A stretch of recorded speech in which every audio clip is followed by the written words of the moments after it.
반갑습니다.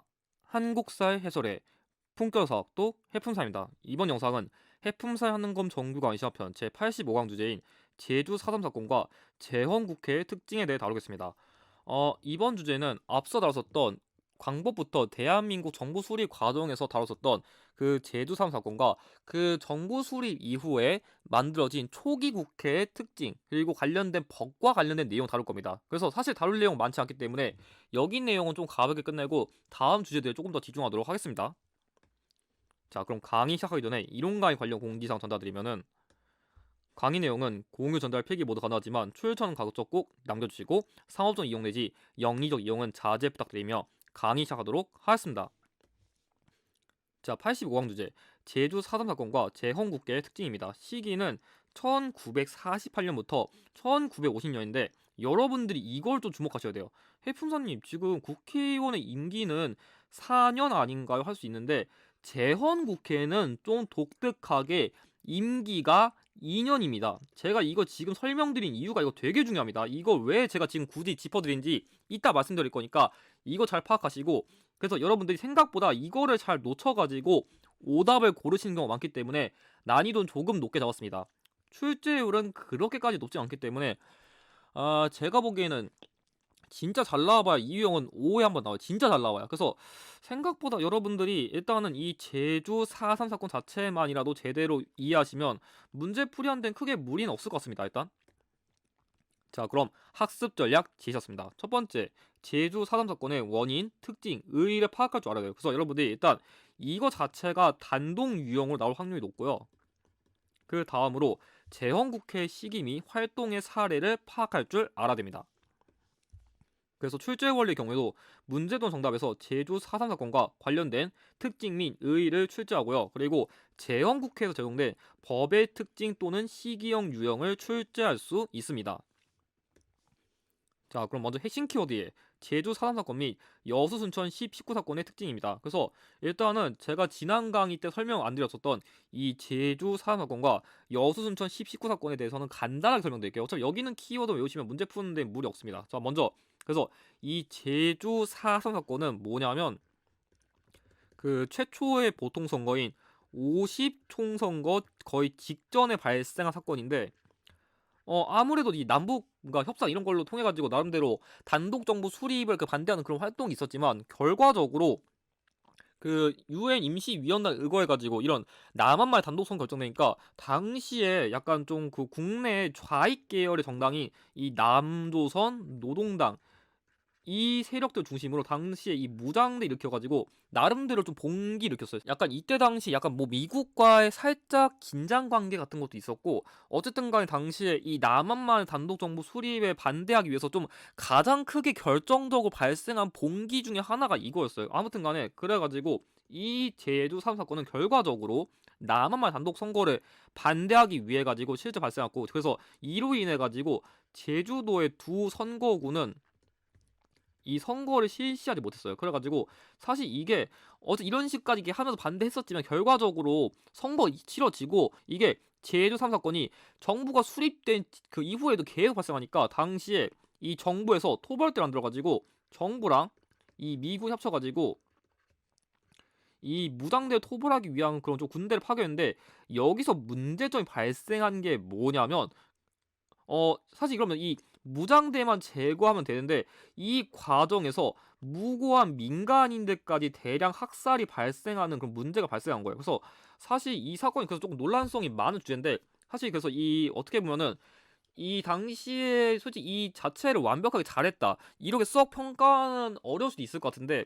어쨌든 간에 지금의 시야가 아니라 당시 시야에서는 어쨌든 간에 이런 식으로 총선거를 반대하는 그런 일종의 그런 최종적인 움직임이 있었다. 여러분들 이 정도 파악이 될 것 같아요. 아무튼 간에 이 솔직히 남로당 기호 자체 평가는 일단 넘기더라도 우리가 좀 중요하게 파악해야 될 거는 이 과정에서 민간인 학살이 너무나도 크게 많이 발생한 거예요. 그래서 어떻게 보면 우리가 5.18 광주 민주화 운동이 그 과정에서 많은 민간인들이 학살당하는데, 솔직히 은근 규모 중에서는 이 제주 3 사건이 진짜 더 많이 발생했어요. 진짜 제주도가 이렇게 있다 치면은 거의 모든 지역이 싹 다 불발했어요. 그러니까 가령 여기 마을에 거의 500명 살고 있다 가정해봐요. 그러면 거의 이때 400명 거의 몇 진짜 절반 이상이 거의 불타고 이렇게 진짜 지역이 초토화될 정도로 정말 많은 민간인들이 학살된 사건이 이거예요. 그래가지고 약간 이 제주 4.3 사건을 상징하는 그 꽃이 바로 동백꽃인데, 왜냐면 동백꽃이 겨울에 펴가지고 봄에 지는 안타까운 꽃이라서 가지고 뭔가 광복 직후에 우리가 뭔가 그런 일제감정기 시기에 겨울을 지나는데 결과적으로 이제 광복하자마자 안타깝게 희생당한 그런 걸 비유하기 위해 가지고 이 동백꽃 자체가 힌트로 나올 수도 있어요. 그래서 어쨌든 간에 이 사건의 그런 결과상 이 많은 민간인들이 학살됐다는 그런 결과에 의거해 가지고 이 진상 규명이 희생자의 명예 회복을 위한 특별법이 제정됐다. 그래서 이 키워드가 되게 중요해요. 그래서 보통은 이거를 문제 키워드 주고 이거를 정답 키워드 줄 확률이 높아요. 그래서 이거 참고로 김대중 정부 시기에 지정됐고, 근데 사실 김대중 정부 시기까지 하더라도 사실 이 제주 4.3 사건에 대한 그런 국가적인 행사 이런 게 없었는데, 공식적으로 이런 거에 대한 뭔가 공식적인 사과 나오고 처음은 이런 거에 대한 좀 관심을 많이 가지게 된 게 노무현 정부 시기라서 이런 건 여러분들이 좀 참고용으로 알아두시기 바랍니다. 그리고 이 여수순천 19 사건 이런 거는 최근에 좀 나왔는데, 여순을 주둔한 제14연대 병사들이 제주 사람 사건에 진압을 거부하고 봉기한 거거든요. 뭐냐면, 그러니까 아무래도 여수순천이 제주도 가까우니까 이 사건이 너무 장기화돼가지고 야 빨리 니네도 빨리 파견해가지고 이 사건 진압해 했었는데, 당시에 이걸 반대한 이유가 뭐냐면 그 제주도에 그냥 진짜 제주도의 민간인, 그러니까 제주도의 국민들까지 학살해야 되냐 이런 거에 돼 가지고 약간 국가의 명령이 아무리 그 뭐 이 사람들 진압하는 거 그렇다 쳐, 근데 왜 무고한 민간인들까지 국민들까지 이렇게 희생시켜야 되냐, 그런 거에 대한 논란성이 너무 있어 가지고 이 사건의 진압을 반대하고 봉기한 게 여수순천 19 사건이에요. 그래서 여러분들이 이거 순서를 어떻게 보시냐면, 자, 제주 사람 사건 직후에 결국 5시 총선고가 결국 시행됐었고, 그리고 이 여순천 사건은 정부가 수립된 직후예요. 그래서 다시 한번 정리하면은 제주 3 사건, 5시 총선거, 정부 수립, 그리고 여수순천 19 사건 이렇게 진행하시면 됩니다. 자, 그럼 어쨌든 간에 이런 과정 통해서 제헌국회가 만들어졌었는데, 그 제헌국회 시기는 제가 다시 한번 말씀드리지만 1948년부터 1950년이에요. 그래서 일단 기본적인 특징을 살펴보면은 일단 제헌국회 시기는 간선제예요. 여러분들이 최소한 그래도 우리나라 사람이면 직선제랑 간선제의 차이는 모를 수도 있지만 그래도 한번 지금 알아봅시다. 자, 직선제란 거는 대통령을 국민이 뽑아요. 지금 촬영의 기준으로 지금 우리도 지금 이제 촬영의 기준으로 이제 한 선거가 한 달 정도 남았는데, 그래서 이 직선제의 경우에는 대통령을 국민이 뽑아요. 그래서 지금 우리가 지금 뭐 대선 토론 보면서 이제 누구 뽑을지 이런 얘기 하잖아요. 근데 간선제의 경우에는 뭐냐면 이 대통령을 국회의원이 뽑아요. 그러니까 직선제란 거는 말 그대로 국민이 직접 선택한 거고, 간선제란 거는 우리 국민이 뽑은 국회의원들이 대통령 선거를 대신하는 거예요. 그래서 직선제는 국민들이 그 뽑는 거고, 간선제는 국민들이 뽑은 국회의원이 대통령 뽑는다. 그래서 이때 당시에는 그래서 실제로 뽑힌 그 재헌국회 국회의원들이 당시 이승만이랑 김구 선생님 중에서 누구를 할까 했었는데 결과적으로 초대 대통령으로는 이승만이 간선제로 당선된 겁니다. 그리고 이때 당시에는 대통령을 행정부로 수반하는 헌법을 제정했는데 이게 바로 제헌헌법입니다. 그래서 지금도 우리나라 지금 헌법의 수장은 대통령이잖아요. 그래서 어떻게 보면 지금의 그 정치의 그런 근원이 여기 있다 그렇게 이해하셔야 돼요. 근데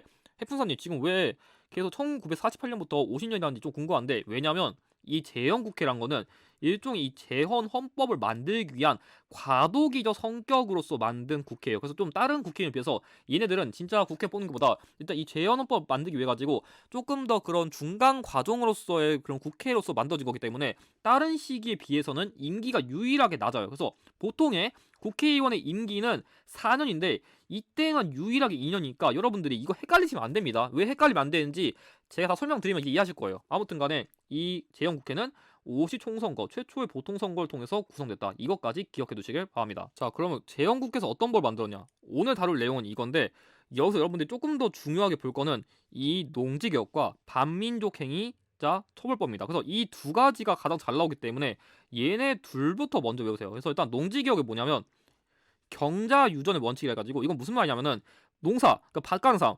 밭가는 사람이 토지를 가진다. 그러니까 농사하는 사람이 땅이 있어야 된다는 원칙에 의거해가지고 진짜 자영농, 그러니까 자작농을 키우기 위한 목적에서 당시에 지주들에게 땅을 유상으로 몰수해가지고 땅을 유상으로 판 게 농지개혁이에요. 그래서 당시에 그럼 아무리 땅이 많은데 이거 갑자기 막 뜯어가면 좀 그렇잖아요. 그래가지고 당시에 국가 돈이 없으니까 이런 식으로 지가 증권을 발급해가지고 약간 토지에 대한 보상금을 주어진 일종의 그런 문서 같은 건데, 그러니까 이런 식으로 돈이 없으니까 이렇게 지가 정권으로 조금 그런 유상물수 대처했었는데 이게 나중에 휴지 조각이 돼 가지고 사실 그때 지주들이 많이 피해를 보는 그런 결과가 나오긴 했습니다. 아무튼 간에 그리고 당시에 이 토지를 이렇게 분배하는 거는 삼정부 이하, 그러니까 이 삼정부 어느 단위인지 몰라도 되는데 어쨌든 이런 수준 단위에서 이렇게 토지를 유상물수 분배했었고, 참고로 북한은 5정부 이하인데 일단 하는 거면서 이 정도만 아시면 될 것 같습니다. 자, 다음으로 반민족 행위자 처벌법이랑 반민족 행위 특별조사위원회는 뭐냐면, 아무리 우리가 일제감정기 시 36년 동안 겪었잖아요. 근데 그 중에서도 친일파가 되게 많았으니까 그 친일파들 색출하고 처벌하기 위한 법을 만든 거예요. 그래서 이 친일을 가다한 사람은 재산도 몰수하고 막 감옥에 가두고 그 직장 뽑아주지 않고 이런 식으로 나름대로 진짜 저 나쁜 놈들 다시 한번 진짜 이 정치계에 발을 들이지 못하게 이렇게 뭔가 발을 막아버린 건데, 이게 좀 문제점이 뭐냐면 이승만 정부 시기에 이 활동 기간 단축됐어요. 뭐냐, 이게 원래 친일파를 이게 좀 처벌하고 색출하기 위해서 만든 법인데 이 이승만 정부 시기에 좀 그런 게 있었거든요. 어떤 거냐면, 아무리 좀 우리가 이제 정부를 만들었었는데 아무래도 당시에도 이제 그럼 국회가 만들어진 지 얼마 안 됐으니까 솔직히 말하면 일을 잘할 만한 사람은 아무리 그래도 어쨌든 간에 당시 일제감정기 시기에 이 친일파를 하면서 일본 정계에서라도 활동한 사람들이 좀 그래도 좀 경험 있으니까 일단은 그래도 좀 짬밥 있는 애들을 조금 키우는 게 나을 거다 싶어가지고 당시에 이 국회 프락치 사건이 돼가지고, 이 프락치라는 말은 약간 자신의 신분을 숨기고 단체 활동한 건데 좀 더 쉽게 말하면은 간첩이었습니다. 간첩. 그래서 이 사건이 인해 가지고 당시에 이 반민족 행위자 처벌법에 의거한 이 반민족 행위 특별조사위원회에 활동한 사람들을 이 사건으로 다 구속해 버려 가지고 이 활동 단체가 활동 기간이 단축되면서 당시에 친일파를 제대로 처벌하지 못한 결과를 가져왔어요. 그래서 지금도 일부 그 정계에서 이 친일파 인물들이 후손들이 이렇게 계속 활동하는 그런 안타까운 결과를 가져오게 된 게 이 사건이긴 합니다. 자, 다음으로는 귀속제사 처리법이라 가지고 이건 말 그대로 그냥 일본인 소유의 공장이나 주택 등의 처리 규정 다룬 법이고요. 그 다음에 비슷한 걸로 신항공사라 해가지고 이것도 일본이랑 관련된 재산 같은 거 다룬 건데 이거는 미군정 시기에 건립된 거니까 시기만 참고해 주시길 바랍니다. 여러분들은 이 건립 시기만 하면 돼요. 건립 시기. 그다음 마지막으로 국가보안법이라 가지고 약간 좀 반국가 활동을 하는 그런 단체 또는 인물에 대한 그런 규제 같은 걸 다룬 법을 이때 만들었습니다. 그래서 활동사를 이런데 만약에 이런 내용이 선지에 나온 오답니다. 예로 발췌개헌 아니면 사사위 개헌, 이건 제가 다음 강의 때 이승만 정부 시기에 다룰 개헌의 역사인데, 왜냐면 이거는 시기 자체가 재헌국회 시기가 아니기 때문에 오답입니다. 그래서 이 시기는 다시 한번 말씀드리지만 1948년부터 1950년이니까 시기 다시 한번 주의하시길 바랍니다. 자, 그럼 관련 기초 한번 풀어보겠습니다. 먼저 왼쪽 문제 읽어보면은 여기 1948년 토벌대 제주도 그거에 대한 초토화 접점 피해가지고 민간인들이 인식했다. 그래서 당시 민간인들이 많은 학살이 발생한 안타까운 사건이 있는데, 자 여기 내용 보면은 70주년 추념식 이런 내용 나오는데 이때 당시가 문재인 대통령이에요. 그래서 이때 당시에 약간 문재인 대통령도 이 제주 사단 사건에 대해서 국가적 공식 사과랑 그런 게 있었거든요. 아무튼 간에 그런 키워드 있고, 여기는 이것도 힌트인데 이게 동백꽃이에요. 그래서 겨울에 펴가지고 봄에 지는 안타까운 꽃이다 이런 내용이 있죠. 그래서 이거는 제주 4.3 사건입니다. 자, 1번 통일주체 국민회의의 역할. 자, 통일주 국민회의는 박정희 정부식입니다. 이거는 일단 제가 설명 안 드릴게요. 일단 정부 알려드리고 어차피 다음 강의 때 다 설명드릴 거니까 지금은 일단 정부 알려드릴게요. 자, 2번 국가보위 비상대책위원회. 이거는 전두환이 만든 겁니다. 일단 이것만 참고해 두시고, 3번 5년 단임의 대통령 기선제가 실시된 계기는 나중에 다룰 6월 민주항쟁의 결과물입니다. 아무도 안 맞고, 4번 비상국무회의에서 마련한 유신헌법. 역시 박정희 정부고요.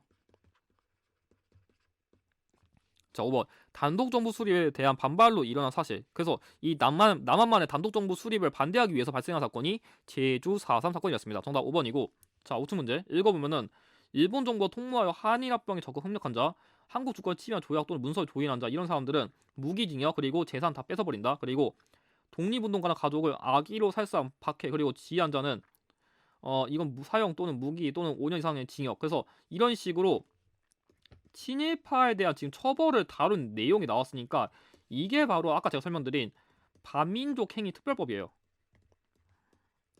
근데 자 지금 내용 보면은 이 문제 보면은 여기 다음 법령을 제정한 국회라 했죠. 제가 그러면 지금 이걸 제정한 국회는 제가 재헌국회라 했는데, 제가 재헌국회는 1948년부터 50년까지라 했습니다.